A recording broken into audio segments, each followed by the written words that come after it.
నెల్లూరు జిల్లాలో విద్యార్థుల మధ్య బ్లేడ్ ఘర్షణ కలకలం రేపుతుంది. ఉదయగిరి పట్టణంలోని ప్రభుత్వ స్కూల్లో విద్యార్థిపై దాడి చేశాడు మరో విద్యార్థి.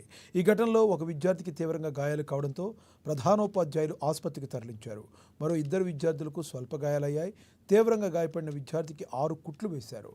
ఈ ఘటనపై ప్రధానోపాధ్యాయులు పోలీసులకు సమాచారం ఇచ్చారు. సమాచారం అందుకున్న పోలీసులు ఘటనా ప్రాంతానికి చేరుకుని దాడికి పాల్పడ్డ విద్యార్థిని స్టేషన్కు తరలించి దర్యాప్తు చేపట్టారు.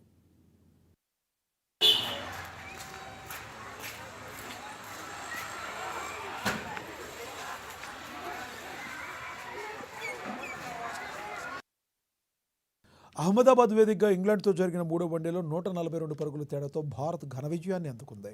దీంతో 3 వన్డేల సిరీస్ను టీమిండియా క్లీన్ స్వీప్ చేసింది. 357 పరుగుల భారీ లక్ష్యంతో బరిలోకి దిగిన ఇంగ్లాండ్ జట్టు 34.2 ఓవర్లో 214 పరుగులకే ఆలౌట్ అయింది.